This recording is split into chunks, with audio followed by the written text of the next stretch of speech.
ತುಂಬ ಸಾಫ್ಟ್ ಆದಂಥ ಟೇಸ್ಟಿ ಆದಂಥ ರಾಗಿ ಹಲ್ವಾ ಯಾವ ರೀತಿ ಮಾಡೋದು ಅಂತ ತೋರಿಸ್ಕೊಡ್ತಾ ಇದ್ದೀನಿ. ಹಾಯ್ ಎಲ್ರಿಗೂ, welcome back to my YouTube channel. ಎಲ್ಲರೂ ಹೇಗಿದ್ದೀರಾ, ಚೆನ್ನಾಗಿದ್ದೀರಾ ಅಂತ ಅನ್ಕೋತಾ ಇದ್ದೀನಿ. ಇಲ್ಲಿ ಫಸ್ಟು ರಾಗಿ ನೆನೆಸಿಟ್ಕೋತಾ ಇದ್ದೀನಿ. ಅಂದರೆ ನೀರು ಕುಡಿತೀವಲ್ಲ ಆ ಕಪ್ಪಲ್ಲಿ 4 ಕಪ್ಸ್ ರಾಗಿ ತೊಗೋತಾ ಇದ್ದೀವಿ. ಸೊ ಇದನ್ನು ಚೆನ್ನಾಗಿ 3 to 4 ಟೈಮ್ಸ್ ತೊಳೆದ್ಬಿಟ್ಟು ನೆನೆಸಿಟ್ಕೋಬೇಕು. ಅಂದರೆ ನಾವು ನೆಕ್ಸ್ಟ್ ಡೇ ಮಾರ್ನಿಂಗ್ ಮಾಡ್ತೀವಿ ಅಂದರೆ ಹಿಂದಿನ ದಿನ ನೆನೆಸಿಟ್ಕೋಬೇಕು, ಇಲ್ಲ ಸಂಜೆ ಮಾಡ್ತೀವಿ ಅಂದರೆ ಬೆಳಗ್ಗೆ ಎದ್ದ ತಕ್ಷಣ ನೆನೆಸಿಟ್ಕೋಬೇಕು. ಆ ಥರ ಮಾಡ್ಕೋಬೇಕು. ಮತ್ತು ಮೆಜರ್ಮೆಂಟ್ ತುಂಬಾ ಇಂಪಾರ್ಟೆಂಟ್ ರಾಗಿ ಹಲ್ವಾ ಮಾಡಬೇಕು ಅಂದರೆ. ಆದರೆ ಯಾವುದೇ ಹಲ್ವಾ ಮಾಡಿದ್ರೂ ಮೆಜರ್ಮೆಂಟ್ ತೊಗೊಂಡ್ರೆ ತುಂಬ ಚೆನ್ನಾಗಿ ಆಗುತ್ತೆ, ಟೇಸ್ಟಿಯಾಗಿ ಆಗುತ್ತೆ ಈ ಹಲ್ವಾ. ಸೊ ಸಮ್ಮರ್ ಬೇರೆ ಅಲ್ವಾ, ಮಕ್ಕಳೆಲ್ಲ ತುಂಬಾ ಇಷ್ಟಪಟ್ಟು ತಿಂತಾರೆ, ತುಂಬಾ ಟೇಸ್ಟಿಯಾಗಿರುತ್ತೆ. ಬಟ್ ತುಂಬಾ ಜಾಸ್ತಿ ಮೆಜರ್ಮೆಂಟಲ್ಲಿ ಮಾಡ್ತಾಯಿದ್ದೀವಿ ನಾವು. ಅಂದರೆ ತುಂಬಾ ಮಕ್ಕಳಿದ್ದಾರೆ ನಮ್ಮ ಮನೇಲಿ. ನಾನು, ಅಕ್ಕ, ಅತ್ತಿಗೆ 3 ಜನ ಸೇರ್ಕೊಂಡು ಈ ರೆಸಿಪಿನ ಮಾಡ್ತಾಯಿದ್ದೀವಿ. ನೋಡಿ, ಇದು ನೆಕ್ಸ್ಟ್ ಡೇ ಮಾರ್ನಿಂಗು. ಈ ಥರ ಮಿಕ್ಸಿ ಜಾರಿಗೆ ರಾಗಿ ಹಾಕ್ಕೊಂಡು ತುಂಬ ನೀರು ಎಷ್ಟು ಬೇಕಾದರೂ ಹಾಕ್ಕೋಬೋದು. ನೀರು ಹಾಕ್ಕೊಂಡು ರುಬ್ಬಬೇಕು. ಅಂದರೆ ಒಂದ್ಸಲಿ ರುಬ್ಬಿದ್ದು ರಾಗಿನ ಅದನ್ನೇ 1 to 3 ಟೈಮ್ಸ್ ರುಬ್ಕೋಬೇಕಾಗುತ್ತೆ ರಿಪೀಟಾಗಿ. ಸೊ ಇವಾಗ ಆಗಿದೆ. ಒಂದು ದೊಡ್ಡ ಪಾತ್ರೆಯಲ್ಲಿ ನಾನು ಇದನ್ನೆಲ್ಲ ರುಬ್ಬಿದ್ದೆಲ್ಲ ಹಾಕ್ತಾಯಿದ್ದೀನಿ ಅದಕ್ಕೆ. ಸೊ ಮತ್ತೆ ರಿಪೀಟೆಡಾಗಿ 1 2 or 3 ಟೈಮ್ಸ್ ಮಾಡಬೇಕಾಗತ್ತೆ. ನೋಡಿ, ಇವಾಗ ಈ ಪಾತ್ರೆಗೆ ನಾನು ಹಾಕ್ಕೋತಾ ಇದ್ದೀನಿ. ಇದು 2 ಥರನೂ ರಾಗಿನ ಸೋಸಿಟ್ಕೋಬೋದು. ಈ ಥರ ಒಂದು ಬಟ್ಟೆ ಹಾಕಿ, ಅಂದರೆ ತೆಳುವಾದ ಬಟ್ಟೆ ಹಾಕಿ ಈ ರೀತಿ ಮಾಡಿದ್ರೆ ಅದು ಸೋಸ್ಕೊಳ್ಳುತ್ತೆ. ಅಂದರೆ ತುಂಬ ನೀಟಾಗಿ ಬರುತ್ತೆ ಬಟ್ಟೆಲಿ ಮಾಡಿದ್ರೆ, ಯಾವುದೇ ರೀತಿ ಒಟ್ಟು ಬರಲ್ಲ, ತುಂಬ ನೈಸಾಗಿ ಜೆಲ್ಲಿಯಾಗಿ ಬರುತ್ತೆ.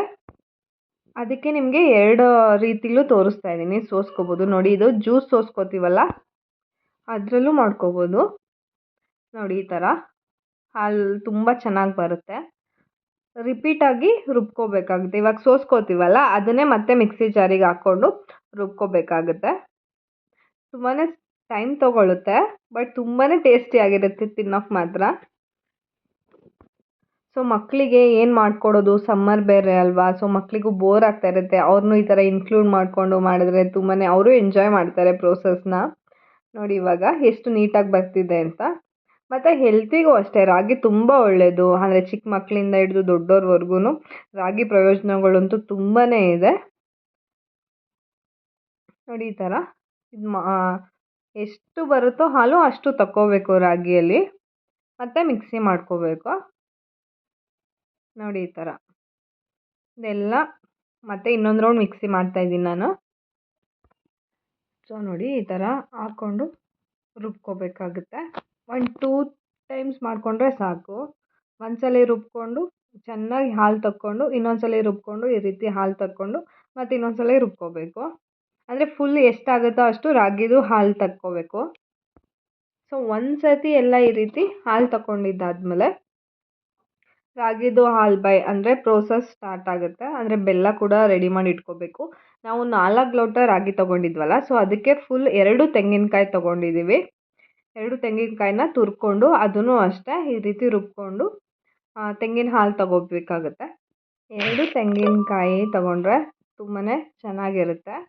ಅಂದರೆ 1 ಲೋಟ ರಾಗಿ ತೊಗೊಂಡ್ರೆ ನೀವು 1/4 ಲೋಟ ಬೆಲ್ಲ ತೊಗೋಬೇಕು, ಮತ್ತು 1/4 ಲೋಟ ಕಾಯಿ ತುರಿ ತೊಗೋಬೇಕು. ಆವಾಗ ತುಂಬಾ ಚೆನ್ನಾಗಿ ಬರುತ್ತೆ ಹಾಲ್ಬಾಯಿ. ನೋಡಿ, ಇವಾಗ ಗ್ಯಾಸ್ ಮೇಲೆ ಇಟ್ಕೋತಾ ಇದ್ದೀವಿ. ಈಗ ಸೋಸ್ಕೊಂಡಿದ್ವಲ್ಲ ರಾಗಿ ಹಾಲು, ಕಾಯಿ ಹಾಲು, ಸೊ ಅದನ್ನೆಲ್ಲ ಇದಕ್ಕೆ ಶಿಫ್ಟ್ ಮಾಡ್ಕೋತಾ ಇದ್ದೀವಿ. ಇದು ಅಗಲ ಬಾಂಡಿಗೆ ಹಾಕೋತಾ ಇದ್ದೀವಿ, ಯಾಕೆಂದರೆ ತಿರುಗಿಸೋಕ್ಕೆ ತುಂಬ ಈಸಿ ಆಗುತ್ತೆ ಅಂತ ಹೇಳಿ. ದಪ್ಪ ಪಾತ್ರೆ ತೊಗೊಂಡ್ರೆ, ಅಂದರೆ ತಳ ದಪ್ಪ ಇರುತ್ತಲ್ಲ, ಸೊ ಆ ಪಾತ್ರೆ ತೊಗೊಂಡ್ರೆ ಇನ್ನೂ ಅಷ್ಟೇ ಈಸಿ ಆಗುತ್ತೆ. ಇದು ಹೈ ಫ್ಲೇಮಲ್ಲೇ ಇಟ್ಕೊಂಡಿದ್ದೀವಿ, ಅಂದರೆ ತುಂಬಾ ಜಾಸ್ತಿ ಇದೆ ಅಲ್ವಾ ಅದಕ್ಕೆ. ಸೊ ನೀವೆಲ್ಲರೂ ಕಡಿಮೆ ಮೆಜರ್ಮೆಂಟಲ್ಲಿ ಮಾಡ್ತಾಯಿದ್ರೆ ಮೀಡಿಯಮ್ ಅಥವಾ ಲೋ ಫ್ಲೇಮಲ್ಲಿ ಇಟ್ಕೊಂಡು ಇದು ಪ್ರೋಸೆಸ್ನ ಮಾಡಿ. ಇದು ತುಂಬ ಜಾಸ್ತಿ ಇದೆ ಅಲ್ವಾ, ಸೊ ಹೈ ಫ್ಲೇಮಲ್ಲಿ ಇಟ್ಟಿದ್ದೀವಿ. ಇದಕ್ಕೆ ನಾವು 3/4 ಲೋಟ ಬೆಲ್ಲ ಹಾಕ್ತಾಯಿದ್ದೀನಿ. ಅಂದರೆ 1:1 ಕೂಡ ತೊಗೋಬೋದು. ಜಾಸ್ತಿ ಸ್ವೀಟ್ ತಿನ್ನೋರು 1:1 ತೊಗೊಳ್ಳಿ. ಸ್ವಲ್ಪ ಕಡಿಮೆ ತಿನ್ನೋರು, ಅಂದರೆ ಕರೆಕ್ಟಾಗಿ ತಿನ್ನೋರು ಈ ಥರ 4 ಲೋಟ ರಾಗಿಗೆ 3/4 ಲೋಟ ಬೆಲ್ಲ ಹಾಕ್ಕೋತಾ ಇದ್ದೀವಿ. ಸೊ ನೀವು ಬೆಲ್ಲನ ಸೋಸು ಕೂಡ ಹಾಕ್ಕೋಬೋದು, ಸ್ವಲ್ಪ ನೀರು ಹಾಕಿ ಅದಕ್ಕೇನಾದರೂ ಧೂಳಿದೆ ಅನಿಸಿದ್ರೆ. ಬಟ್ ಇದು ರೆಗ್ಯುಲರಾಗಿ ಯೂಸ್ ಮಾಡ್ತಿರ್ತೀವಲ್ವ ನಾವು, ಸೊ ಗೊತ್ತಿರುತ್ತೆ ನಮಗೆ. ಸೊ ಇದು ಕ್ಲೀನಾಗಿರುತ್ತೆ ಬೆಲ್ಲ. ಸೊ ಅದಕ್ಕೆ ಡೈರೆಕ್ಟಾಗಿ ಹಾಗೆ ಹಾಕ್ಕೋತಾ ಇದ್ದೀವಿ. ನೋಡಿ ಈ ಥರ ಮಿಕ್ಸ್ ಮಾಡ್ತಾಯಿದ್ರೆ ಆಗ್ತಾಯಿದೆ ಇವಾಗ. ಸ್ವಲ್ಪ ಟೈಮ್ ತೊಗೊಳುತ್ತೆ, ಬಟ್ ಪೇಷನ್ಸಿಂದ ಮಾಡಿಕೊಂಡ್ರೆ ಹೆಲ್ತಿಗೂ ಒಳ್ಳೆಯದು, ತಿನ್ನಲಿಕ್ಕೂ ಅಷ್ಟೇ ತುಂಬಾ ಇಷ್ಟಪಡ್ತಾರೆ ಮಕ್ಕಳು ಅಂತಲೇ ಅಲ್ಲ, ದೊಡ್ಡವರು ಅಷ್ಟೇ ಇಷ್ಟಪಟ್ಟು ತಿಂತಾರೆ. ಇದು ಗಟ್ಟಿ ಆಗ್ತಾ ಬರುತ್ತೆ. ಸೊ ಈ ಸ್ಟೇಜಲ್ಲಿ ಕೈ ಬಿಡ್ದಂಗೆ ತಿರುಗಿಸ್ತಾನೇ ಇರಬೇಕು, ಎಲ್ಲೂ ಗ್ಯಾಪ್ ತೊಗೊಳ್ಳಂಗಿಲ್ಲ. ಸೊ ನೋಡಿ ಈ ರೀತಿ ಗಟ್ಟಿಯಾಗಿದೆ. ನೋಡಿ ಸ್ವಲ್ಪನೂ ಕೈ ಬಿಟ್ಟರೆ ಸ್ವಲ್ಪ ಗಂಟು ಥರ ಆಗುತ್ತೆ ಅಷ್ಟೇ. ಬಟ್ ಗ್ಲಾಸಿಯಾಗಿ ತುಂಬಾ ಟೇಸ್ಟಿಯಾಗಿ ಬಂದಿತ್ತು ಹಾಲ್ಬಾಯ್. ಮಕ್ಕಳೆಲ್ಲ ಅಂತೂ ದಿನಕ್ಕೆ ಖಾಲಿ ಮಾಡಿದ್ರು ಹಾಲ್ಬಾಯ್. ನೀವು ಎಲ್ಲ ಟ್ರೈ ಮಾಡಿ ಹೇಗಿತ್ತು ಅಂತ ನನಗೆ ಕಮೆಂಟ್ ಮಾಡಿ ತಿಳಿಸಿ. ನೋಡಿ ತುಂಬ ಜಾಸ್ತಿ ಆಗುತ್ತೆ ಅಂತ ಅನಿಸ್ಬೋದು, ಬಟ್ ಮಕ್ಕಳು ಇಷ್ಟಪಟ್ಟು ಹೋಗಿ ಬಂದು ತಿಂದು ಖಾಲಿ ಮಾಡೇ ಬಿಡ್ತಾರೆ. ಸೊ ನೋಡಿ ಇವಾಗ ಇನ್ನೂ ಸ್ವಲ್ಪ ಗಟ್ಟಿ ಆಗುತ್ತೆ. ಮತ್ತು ಚೆನ್ನಾಗಿ ಬೇಯಿಸ್ಬೇಕು, ಚೆನ್ನಾಗಿ ಬೇಯಿಸಿದ್ರಷ್ಟೇ ಅದು ಕರೆಕ್ಟಾಗಿ ಬರೋದು ಹಾಲ್ಬಾಯಿ. ಇಲ್ಲಾಂದರೆ ಅದು ಪೀಸ್ ಬರಲ್ಲ, ಮೆತ್ತ ಆಗುತ್ತೆ, ತಿನ್ನೋಕ್ಕೂ ಅಷ್ಟೇ ಚೆನ್ನಾಗಿರಲ್ಲ. ಸೊ ಮೇನ್ ಬೇಯಿಸ್ಬೇಕು ಚೆನ್ನಾಗಿ. ಸೊ ಬೆಂದಿದೆ ಅಂತ ಹೇಗೆ ಗೊತ್ತಾಗುತ್ತೆ ಅಂತ ಹೇಳಿದ್ರೆ, ಅದು ತಳ ಬಿಡುತ್ತೆ. ಅಂದರೆ ಎಲ್ಲದೂ ಮಿಕ್ಸ್ ಮಾಡಿದ್ರೆ ಒಂದು ಸೈಡಿಗೆ ಬರುತ್ತೆ. ಸೊ ಆ ಥರ ಆದಾಗ ಬೆಂದಿದೆ ಅಂತ ಈಸಿಯಾಗಿ ಗೊತ್ತಾಗುತ್ತೆ. 1 ಲೋಟ 2 ಲೋಟ ತಗೊಂಡಾಗ ಬೇಗ ಆಗಿಬಿಡುತ್ತೆ, ತುಂಬ ಟೈಮ್ ತೊಗೊಳುತ್ತೆ ಅಂತ ಅನಿಸಲ್ಲ. ಬಟ್ ನಾವು ಇಲ್ಲಿ 4 ಲೋಟ ಮಾಡ್ತಾಯಿದ್ದೀವಿ, ಸ್ವಲ್ಪ ಟೈಮ್ ತೊಗೊಳ್ತು. ಅಂದರೆ ಜಾಸ್ತಿ ಕ್ವಾಂಟಿಟಿ ಇದೆ ಅಲ್ವಾ, ಅದಕ್ಕೋಸ್ಕರ ಅಷ್ಟೇ. ಬಟ್ ನೋಡಿ ಸಮ್ಮರ್ ವೆಕೇಷನಲ್ಲಂತೂ ಮಕ್ಕಳಿಗೆ ಬೆಸ್ಟ್ ಸ್ನ್ಯಾಕ್ ಅಂತಲೇ ಹೇಳ್ಬೋದು. ಇದು ತುಂಬಾ ಇಷ್ಟಪಟ್ಟು ತಿಂತಾರೆ, ಹೋಗಿ ಬಂದು ಖಾಲಿ ಮಾಡಿಬಿಡ್ತಾರೆ. ನೋಡಿ ಇವಾಗ ನಾವಿಲ್ಲಿ 3 ಟ್ರೇನ ಈ ರೀತಿ ತುಪ್ಪ ಸರ್ವಿ ಇಟ್ಕೊಂಡಿದ್ದೀವಿ. ಅದಾಗಿದ ತಕ್ಷಣ ಇದಕ್ಕೆ ಶಿಫ್ಟ್ ಮಾಡ್ಕೋಬೇಕು.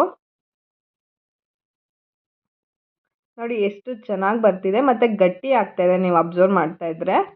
ಮುಂಚೆ ಹೇಗಿತ್ತು, ಇವಾಗ ಹೇಗಿದೆ. ಸೊ ಇನ್ನು ಸ್ವಲ್ಪ ಕಲರ್ ಚೇಂಜ್ ಆಗುತ್ತೆ, ಇನ್ನು ಸ್ವಲ್ಪ ಬೆಂದರೆ ಆಗಿದೆ ಅಂತ, ಆಲ್ಮೋಸ್ಟ್ ಆಗಿದೆ.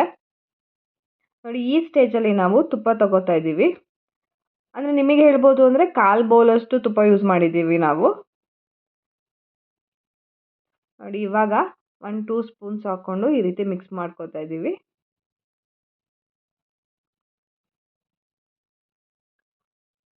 ಮೇನ್ ಅಂದರೆ ಬಿಡ್ದಲೇ ತಿರುಗಿಸ್ತಾನೆ ಇರಬೇಕು, ನಾವು ಮಿಕ್ಸ್ ಮಾಡ್ತಾನೆ ಇರಬೇಕು. ಸೊ ನಾವು 3 ಮೆಂಬರ್ಸ್ ಇದ್ದಿದ್ದರಿಂದ ಈಸಿಯಾಗಿ ಆಯಿತು, ಅಷ್ಟೊಂದು ರಿಸ್ಕ್ ಅಂತ ಅನ್ನಿಸ್ಲಿಲ್ಲ. ಸೊ ಈ ಸ್ಟೇಜಲ್ಲಿ ಸ್ವಲ್ಪ ತುಪ್ಪ ಹಾಕ್ತಾ ಇದ್ದೀವಿ. ಆಲ್ಮೋಸ್ಟ್ ಆಗಿದೆ ಇವಾಗ.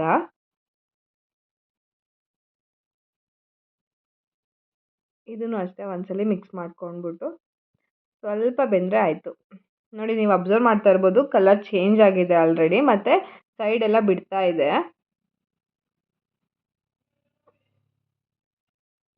ನೋಡಿ ಇವಾಗ ಆಲ್ಮೋಸ್ಟ್ ಆಗಿದ್ದು, ಶಿಫ್ಟ್ ಮಾಡ್ಕೊಂಬಿಡೋಣ. ನೋಡಿ ಕಲರ್ ಹೇಗೆ ಚೇಂಜ್ ಆಗಿದೆ ಅಂತ ಹೇಳಿ. ಬಟ್ ನಮ್ಮ ಮನೇಲಿ ತುಂಬಾ ಮಕ್ಕಳಿದ್ರು, ಆ ಗಲಾಟೆ ಅವರೂ ಬಂದು ನೋಡೋರು ಆಯ್ತಾ ಅಂತ. ಸೊ ನೋಡಿ ಫೈನಲಿ ಮಕ್ಕಳದ್ದು ಗಲಾಟೆ ತುಂಬಾ ಜಾಸ್ತಿ ಇದ್ರಿಂದ ಫಸ್ಟ್ 1 ಟ್ರೇ ಕಟ್ ಮಾಡಿಬಿಟ್ಟು ಅವರಿಗೆಲ್ಲ ಕೊಟ್ವಿ. ಸೊ ನೆಕ್ಸ್ಟ್ ಟ್ರೇ ಕಟ್ ಮಾಡೋದು ನಿಮಗೆ ವಿಡಿಯೋ ತೋರಿಸ್ತೀನಿ. ತುಂಬಾ ಚೆನ್ನಾಗಾಗಿತ್ತು, ತುಂಬಾ ಸಾಫ್ಟಾಗಿತ್ತು. ನೋಡಿ ಎಷ್ಟು ಚೆನ್ನಾಗಾಗಿದೆ ಅಂತ. ನೋಡಿ ಅಷ್ಟೇ, ಕಟ್ ಮಾಡೋಕ್ಕೂ ಅಷ್ಟೇ ಎಲ್ಲೂ ಅಂಟ್ತಾ ಇಲ್ಲ, ತುಂಬಾ ಚೆನ್ನಾಗಿ ಬಂದಿದೆ. ಸೊ ನೀವು ತುಂಬ ಇಷ್ಟೊಂದು ಆಯಿತಾ, ಖಾಲಿ ಆಗುತ್ತಾ ಅಂತ ಅನ್ಕೊತಾ ಇರ್ಬೋದು. ಬಟ್ ಒಂದೇ ದಿನಕ್ಕೆ ಖಾಲಿ ಆಗೋಯ್ತು ಇಷ್ಟು ಕೂಡ ನಮ್ಮ ಮನೇಲಿ. ಅಂದರೆ ಇವತ್ತು ಮಾಡಿದ್ರೆ ನಾಳೆ ಫುಲ್ ಖಾಲಿ ಆಯ್ತು, ನಾಳೆ ಸಂಜೆ ಅಷ್ಟೊತ್ತಿಗೆ ಫುಲ್ ಖಾಲಿ ಆಗಿತ್ತು ನಮ್ಮ ಮನೇಲಿ. ತುಂಬಾ ಚೆನ್ನಾಗಾಗಿತ್ತು ಮತ್ತು ಎಲ್ಲರೂ ಇಷ್ಟಪಟ್ಟು ತಿಂತಾರೆ. ಸೊ ಯಾರೆಲ್ಲ ನನ್ನ ಚಾನಲ್ನ ಸಬ್ಸ್ಕ್ರೈಬ್ ಮಾಡ್ಕೊಂಡಲ್ಲೇ ನೋಡ್ತಾ ಇದ್ದೀರಾ, ದಯವಿಟ್ಟು ಸಬ್ಸ್ಕ್ರೈಬ್ ಮಾಡ್ಕೊಂಡು ನೋಡಿ. ಹೇಗಿತ್ತು ಅಂತ ಕಮೆಂಟ್ ಮಾಡಿ ತಿಳಿಸಿ, ಲೈಕ್ ಮಾಡಿ, ಶೇರ್ ಮಾಡಿ. Thank you for watching. ಧನ್ಯವಾದ. Have a good day. Bye.